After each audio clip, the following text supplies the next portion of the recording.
வணக்கம் ஃப்ரெண்ட்ஸ், நான் உங்களுமா அனைவருக்கும் வீக்கெண்ட் நல்வாழ்த்துக்கள். இந்த வீக்கெண்டில் உங்களுக்கு ஒரு அட்டகாசமான ரெசிபி செஞ்சு காட்ட போகிறேன். என்னென்னு தெரியுதுங்களா? இதுதான் சீலா கருவாடு. இந்த கருவாடை வச்சு இன்றைக்கி ஒரு அட்டகாசமான கருவாடை தொக்கு தான் செய்ய போகிறேன். தேவையான பொருட்கள் வெங்காயம், தக்காளி, இது வந்து பூண்டு வந்து சின்ன சின்னதாக கட் பண்ணி வச்சுருக்கேன். இது வந்து ஜிஞ்சர் கார்லிக் பேஸ்ட்டுக்காக இஞ்சி பூண்டு எடுத்து வச்சுருக்கேன். இது கறிவேப்பிலை. இதோடு வந்து நம்ம சேர்க்க போகிறது, எக்ஸ்ட்ரா சேர்க்க போகிறது மூணு ஐட்டம் தான். என்னென்னு பார்க்கலாம் வாங்க. பாருங்கள் ஃப்ரெண்ட்ஸ், இப்போ இந்த கருவாடு தொட்டுட்டு நல்லெண்ணெயில் தான் இது செஞ்சிங்கன்னா சூப்பராக இருக்கும். நல்லெண்ணெயில் நம்ம செய்யலாம். சரிங்களா? சரிங்க, நான் நல்லெண்ணெய் 100 கிராம் ஊற்றிருக்கேன். கடுகு உளுத்தம் பருப்பு போட்டிருக்கேன். இப்போ கருவேப்பிலை போட்டிருக்கேன்.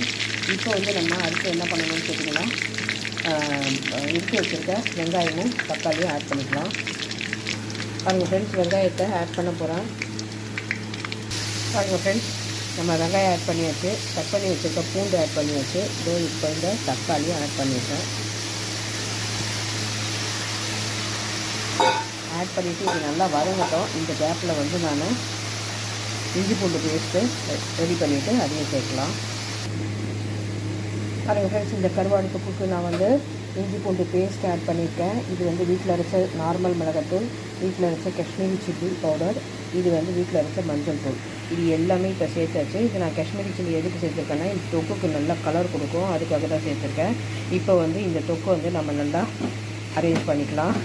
அதாவது நல்லா கிளறி விட்டுட்டு இது வந்து தொக்கு சேர்ந்து எண்ணெய் பிரிஞ்சு வர வரைக்கும் இதை வந்து நம்ம அலோவ் பண்ணணும்.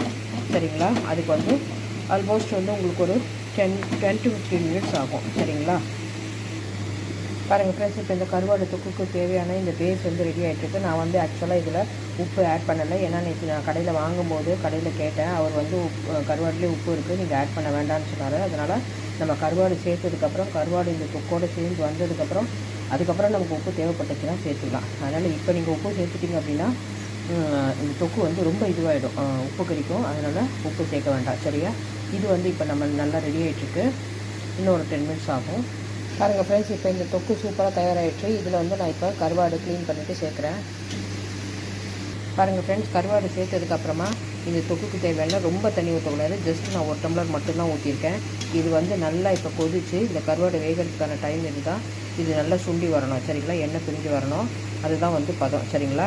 இப்போ கருவாடு எல்லாம் உள்ளே போயிடுச்சு. நம்ம இப்போ என்ன பண்ணலாம், இதை அப்படி சுண்ட வச்சிடலாம். ஓகேங்களா?